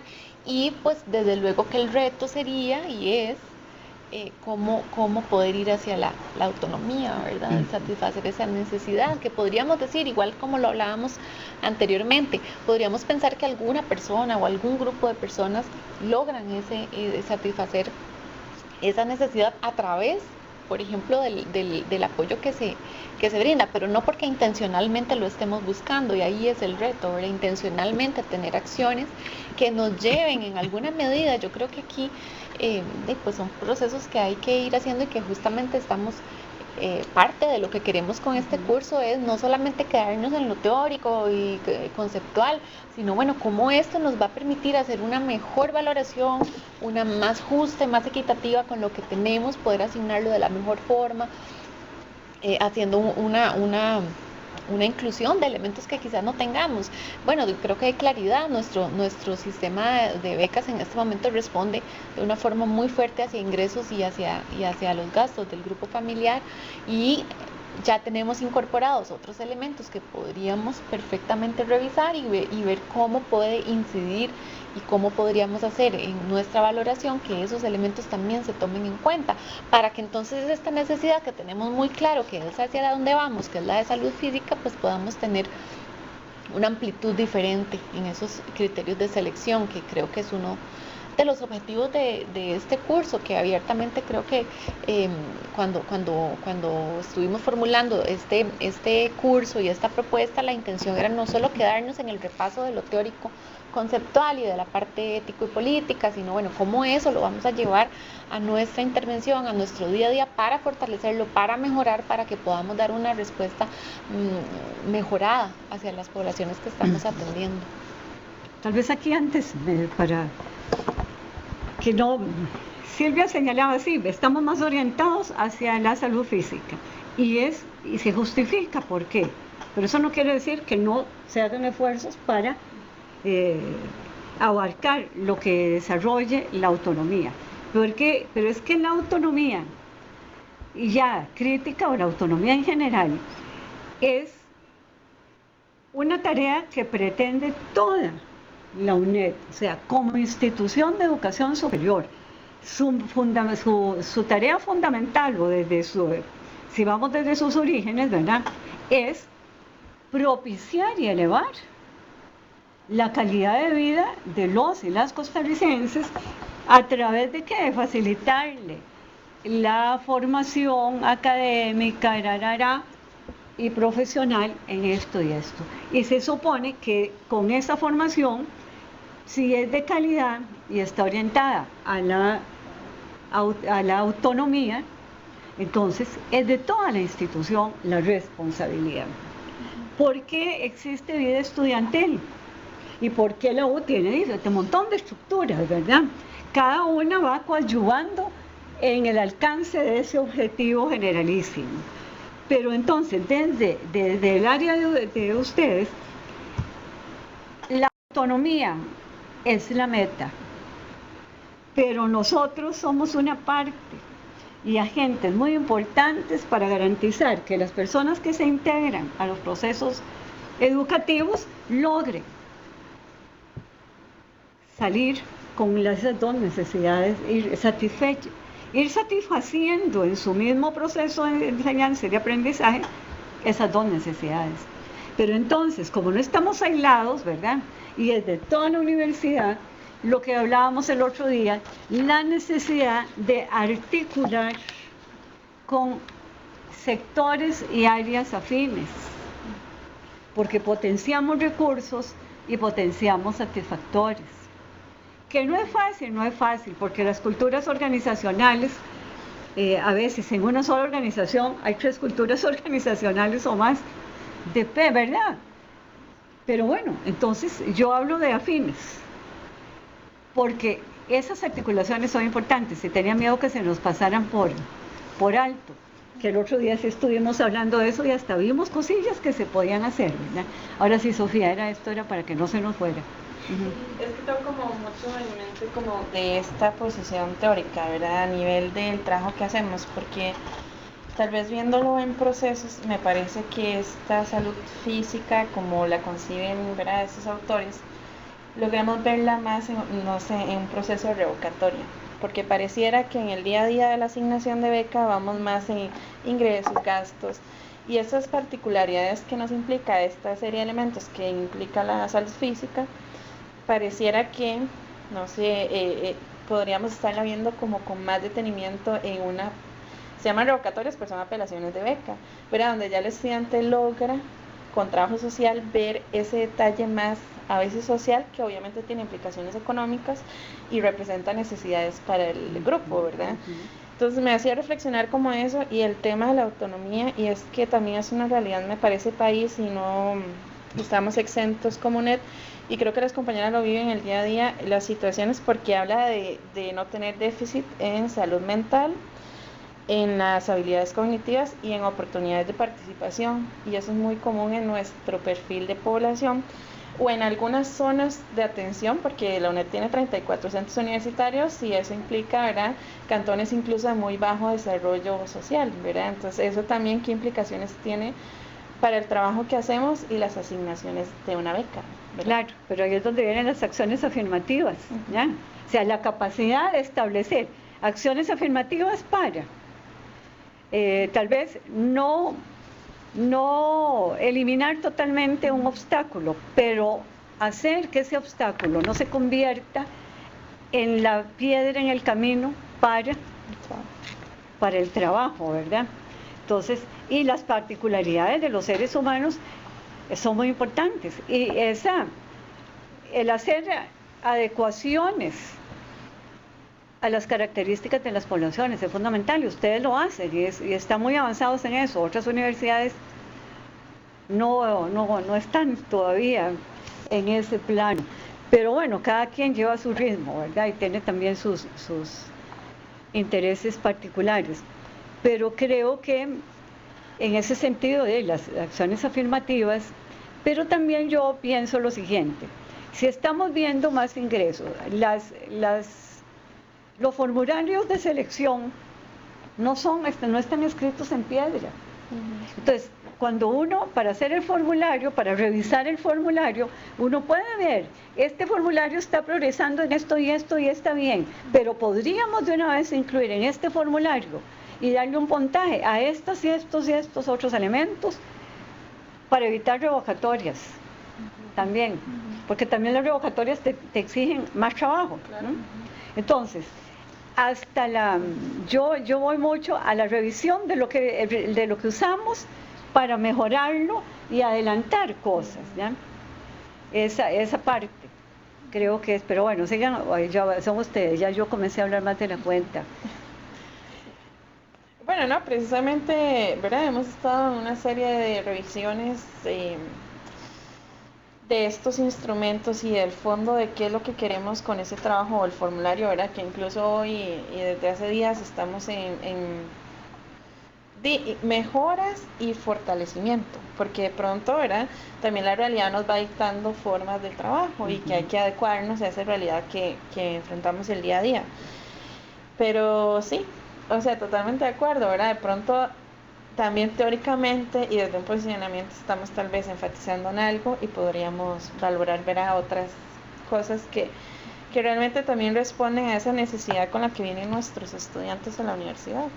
Sí, yo creo que para ver un resultado concreto de todo este trabajo que estamos haciendo, podríamos pensarlo en una mejora al formulario, que no es un documento frío ahí, sino que es el instrumento de trabajo que finalmente es el que estamos utilizando para la asignación de un apoyo. O sea, tiene una relevancia que a veces podríamos perder la perspectiva hacia el instrumento, claro, y decir, es un instrumento, lo lleno, sí, no, ¿verdad? Y nos pasa que muchas veces decimos, a la hora de la revisión del formulario, ¿por qué no prestamos mayor atención en este punto o en este otro? Entonces son elementos que yo creo que son muy concretos que podemos trabajar a partir de todo este insumo teórico que hemos tenido y conceptual y de análisis, ¿verdad? Y reflexión en términos de cómo podemos volcar eso en, por ejemplo, en nuestros instrumentos. Entonces ahí sí ir hacia otros elementos, porque sí creo que es muy válido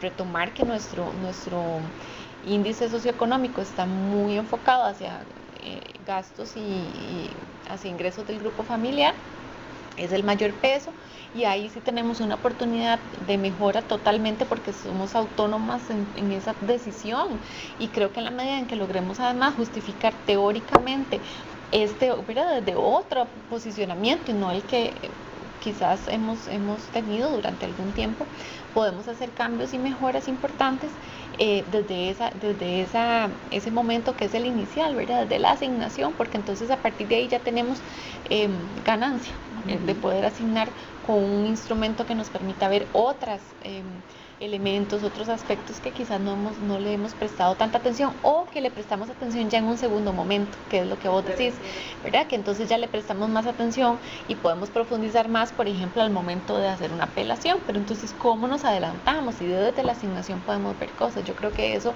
es una oportunidad, y además dichosamente Sonia nos ha ofrecido su apoyo en que podamos, como uno de los resultados de este proceso en el que hemos estado, es tener un producto mejorado en términos del instrumento que estamos utilizando. Y también, para reforzar lo que decía Sonia, en vida estudiantil en general, yo creo que ya hemos llegado a la conclusión y a la conciencia de que no podemos solos y solas con esto, que para poder lograr los resultados que queremos como universidad necesitamos trascender, y lo que lo que nos va a permitir hacer eso es articular y vincular con otras áreas de la universidad, que entonces nos permitan las sinergias que necesitamos, nos permitan ir hacia atender toda esta parte que bien lo decía Sonia, y claro, es que no es tarea solo nuestra. La universidad tendría que estar buscando y debería ir hacia la transformación de las personas, y en mucho tiene que ver, claro, la autonomía, esa posibilidad de tomar decisiones y de hacer responsable a las personas de sus decisiones y de todo lo que esto implica. Es la universidad desde las diferentes áreas, pero creo que en vida estudiantil tenemos un reto particular por nuestra misión, ¿verdad? Desde vida estudiantil, que es justamente potenciar otras áreas de las personas, que no son únicamente su formación académica, sino todo lo que acompaña a esa formación académica. Bueno, algo más sobre satisfactores universales o necesidades intermediarias y las necesidades. Es la clasificación más sencilla, pero sí es la más compleja, pero es la que le permite a uno hacer articulaciones, porque entre ellas hay traslape de cosas, ¿verdad? Vivienda en sí es salud, es parte de la cuestión de salud, pero también la cuestión de seguridad de las personas, donde están, todo está muy interrelacionado. Entonces yo creo que le da a uno una visión de totalidad más completa, pero bueno, también la totalidad es más compleja para intervenir, la verdad, pero están los retos, esos son los retos. Aquí me ponía a pensar en muchas situaciones de solicitantes y estudiantes regulares que tenemos, donde no hay un ingreso como tal por una labor, digamos, de laboral, sino que todas son ayudas institucionales, ¿verdad? Entonces, ¿cómo hacemos lectura de eso en este tema de salud física, como lo conciben estos autores, ¿verdad? Porque de pronto tenemos a FONAVE, tenemos a Limas, está la UNED, está la UCR con otra beca o otra universidad, y así una serie, ¿verdad? Y que, claro, que se lee como alguna satisfacción de necesidades en ese grupo familiar, pero en el fondo también qué está pasando y por qué es el Estado el único en ese caso, por ejemplo, que está respondiendo a esas necesidades que tiene el grupo familiar, ¿verdad? Es como pero ahí hay un indicador importante. Claro. Si esta familia está siendo sujeto de una serie de políticas sociales relacionadas con sectores empobrecidos, es que hay una situación muy concreta ahí, y eso más bien sirve de argumentación ¿verdad? Claro. Y hasta para amarrar, por ejemplo, Puente del Desarrollo, que te establece la cuestión educativa también, el enganche con la educación, el enganche con la atención en salud, el chequeo en el EVAIS. Claro, la gente dice, sí, pero uno va al EVAIS, tiene que estar a las 4 de la mañana ahí. Bueno, sí, pero ¿cómo potenciamos que la gente haga uso de eso? Entonces, si hay personas que tienen eso, qué rico lo puedes ir amarrando. Claro. Si puede, claro, luego viene el exceso de trabajo, de tareas, pero ya eso te indica algo. Entonces, hay personas ahí que van a favorecer y pueden colaborar en la inserción de esta personita en la UNED con este tipo de beca. Pero también hay otro recurso y podemos coordinar con el IMAS, por ejemplo. Pero yo creo ahí importantísimo, Sonia, hacer una reflexión, porque muy fácilmente esto podría leerse así.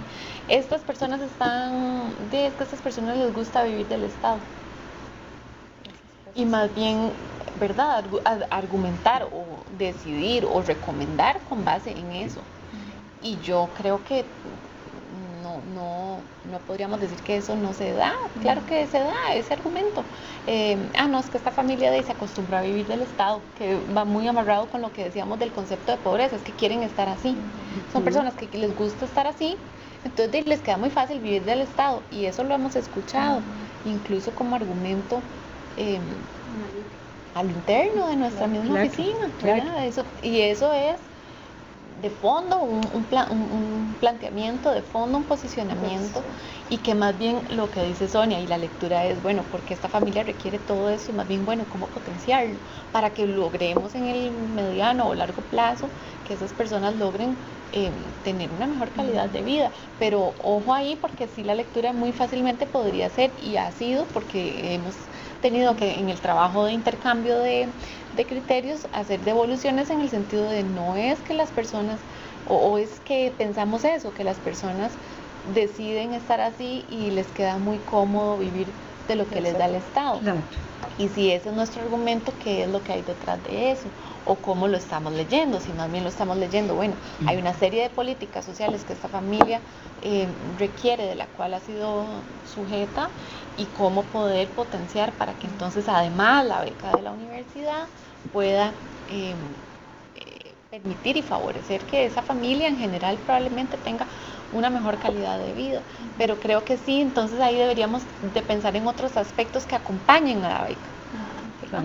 Pero ahí hay una cuestión de cómo se concibe la pobreza y la política social.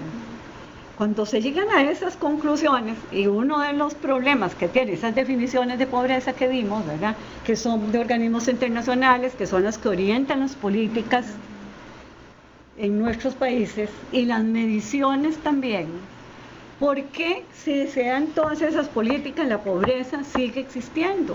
Primero, porque no vamos a la raíz del asunto. Si no vamos a la raíz del asunto, no lo podemos comprender. Si sé cuál es, pero no lo comprendo y nada más digo es esa, la distribución de la riqueza desigual y no sé qué y no sé cuánto. Sí, pero ¿por qué es esa? ¿Por qué está mala la distribución de la riqueza? ¿A qué intereses responde? ¿Cuál es el papel que juega el Estado y cuál es el papel que juega la política social? Entonces, la pobreza, bajo esas concepciones, ¿se aborda? Claro que sí, hay políticas, pero ¿por qué no termina con la pobreza esas políticas? ¿Por qué no van a la raíz? Y más bien, ¿a qué van? A curar las manifestaciones. Y muchas veces los sectores empobrecidos se convierten en protagonistas a la hora de elegir los gobernantes del país, porque las políticas de pobreza se han convertido en una forma de elevar el clientelismo político. Entonces, si yo como trabajadora social en el IMAS, acá, donde sea, no entiendo qué es la pobreza en sí, y no estoy clara de qué es la política social, y que yo soy ejecutora de esa política social que perpetúa la pobreza, pero mi obligación no es perpetuar la pobreza, es hacer que la política social le llegue a la gente como un derecho, y ver yo cómo dentro de eso hago que esas personas vean eso como un derecho y no como una dádiva y no como el regalo que va a hacer que yo tenga que votar por fulanito de tal cada 4 años, ¿eh? Entonces, qué dicha que no hablaron, porque sí, cuando yo oigo esas opiniones, digo, lógica, esta persona entiende la pobreza como la entienden todos estos organismos internacionales y ha llegado a comprender la pobreza y a creerse que la pobreza la vamos a eliminar con esas políticas sociales. Lo primero que tenemos que tener claro es que no se va a eliminar. Estamos poniendo parches. La cosa es que el parche que pongamos tenemos que reflexionarlo bien y garantizar que no sea una curita que con un poco de agua se cae, sino impermeable y que cubra más de donde está la herida. Y eso se puede hacer. Se puede hacer con creatividad y con compromiso ético-político. Pero para llegar a esas conclusiones, sí, yo creo que es fundamental comprender qué es la pobreza, qué son las necesidades humanas, qué pasa con la insatisfacción, y que de los que dicen y saben y plantean, qué de eso podemos usar para aplicarlo creativamente, no para copiarlo y chorrearlo, ¿verdad? Entonces, pienso que por ahí tenemos que hacer toda una reflexión y una pregunta muy importante. ¿Por qué yo, graduada después de tantos años y de todo, tengo la obligación de estarme actualizando desde lo teórico y lo metodológico? Porque si yo no me actualizo, voy a hacer repetitivo todo lo que estoy haciendo y me convierto en responsable de lo que critico. Y eso sí es grave. Y no quiero ser como el ministro de Educación, que se hasta puede suicidarse alguien que llegue a esa conclusión. Qué mala yo, ¿verdad? Pobre hombre, se embarcó diciendo eso. Pero realmente, o sea, debe ser muy frustrante, ¿verdad? Creer que estamos haciendo algo y a la hora es decir, bueno, que no hicimos nada. ¿Pero por qué no hicimos nada? Porque la verdad que nunca me actualicé, nunca me cuestioné y me adapté al sistema y ya está. Y yo pienso, sí, bueno, quien asume esa posición, yo se la respeto, pero creo que desde la esencia del trabajo social es un posicionamiento que no está casado y no coincide con la esencia del trabajo social y sus orígenes y su ser. Entonces, bueno, a veces habrá hasta que cuestionarse si me equivoqué de profesión, ¿verdad? Y yo creo que aquí también, y es un reto para todas en general y el compañero, es que también el día a día nos puede jugar en contra, ¿verdad? Con ese posicionamiento crítico, ¿verdad? Entonces, como lo dicen ustedes, cómo yo como profesional me cuestiono, incluso, bueno, ahorita lo estamos haciendo en colectivo, pero también de forma individual, bueno, qué debilidades y qué fortalezas o en cuál área me siento un poco ahí. Entonces también ser sincero con uno y decir, bueno, ¿cómo lo puedo fortalecer?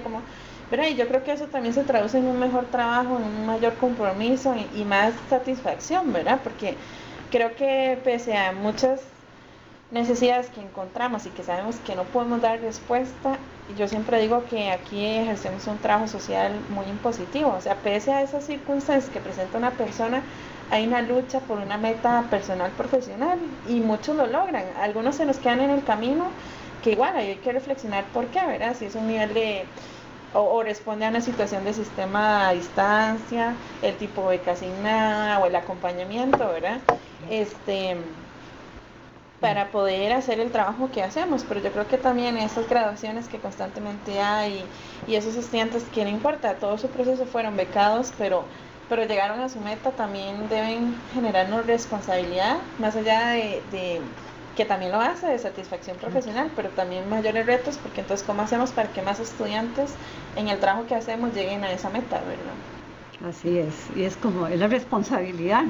Un día, Marilda, en una de las sesiones que ha venido a dar aquí de capacitación, nos decía, dice, el día que a ustedes, una persona que han atendido, les llegue con un regalo, preocúpense, porque entonces no han hecho la labor de trabajo social como debe ser, la de un trabajador social. ¿Verdad? Increíble. A mí me encantó eso y nunca se me olvidó. Porque es cierto, o sea, tenemos que trabajar por responsabilidad y por compromiso, no para que nos agradezcan, pero claro que tenemos que sentirnos satisfechas siempre de los logros del colectivo, de los individuales y de las personas con las cuales trabajamos. Bueno, ya se nos ha ido el tiempo, solo muy breve, para ver cuál es el enfoque sobre política social y pobreza y necesidades humanas que permea la teoría que nos proponen Doyle y Gould. Bueno, es un enfoque marxista. De hecho, ellos son socialistas y han hecho todo su planteamiento desde un posicionamiento marxista. Por eso es que podemos identificar en ellos cómo se enfocan las necesidades humanas desde una explicación de cuáles son las luchas de poder, ¿verdad? También las luchas entre los intereses de las clases sociales del sistema en que estamos. Y eso es lo que nos permite también tener más claro las contradicciones del sistema y entender por qué esta política, aunque yo no esté de acuerdo, la voy a tener que hacer, pero que de esta política, como siempre en una contradicción, hay algo que puedo aprovechar, que de esa contradicción en la que me puedo meter. Yo siempre digo, hay endijas, siempre hay endijas. Esas son las endijas que tenemos que buscar a la luz de la teoría y de la práctica, ¿verdad?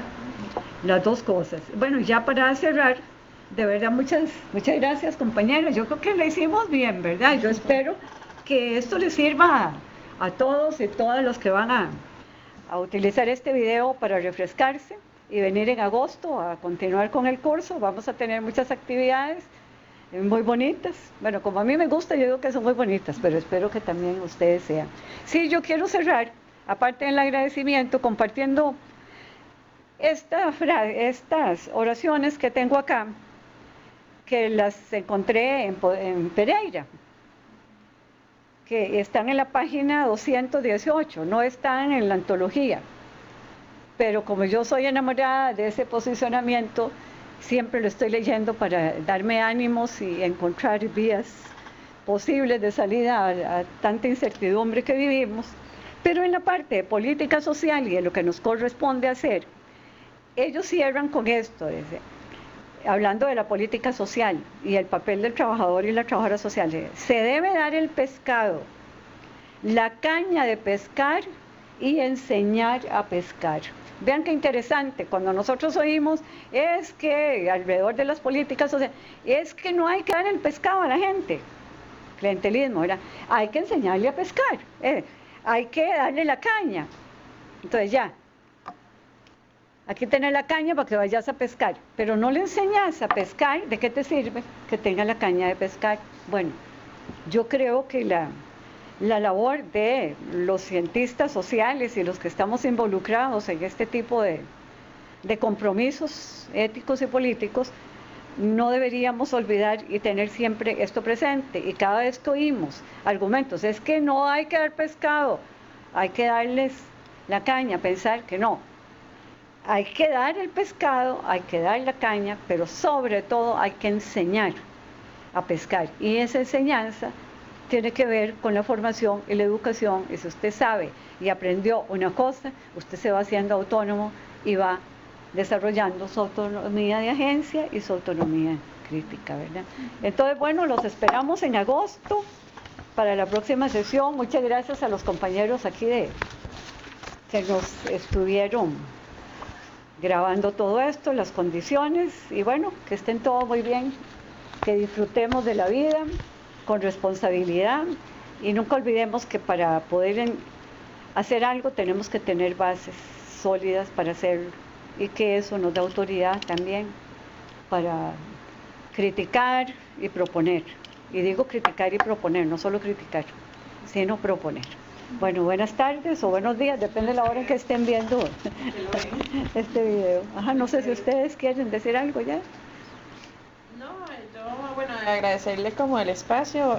Para llegar a hoy ha habido también mucho trabajo, hemos tenido un lapso de espera y que, bueno, y la profe ha seguido interesada en que terminemos la formación. Yo creo que esas son oportunidades para crecimiento profesional, pero también para la mejora en el trabajo que hacemos cada día y para enfrentarlo de una mejor forma. Entonces, que sea una de muchísimas más capacitaciones que tengamos y que seamos un equipo de trabajo social que nunca pierda su norte y sus capacidades que ya de por sí tenemos muy formadas, pero de pronto ahí hay que potenciarlas más.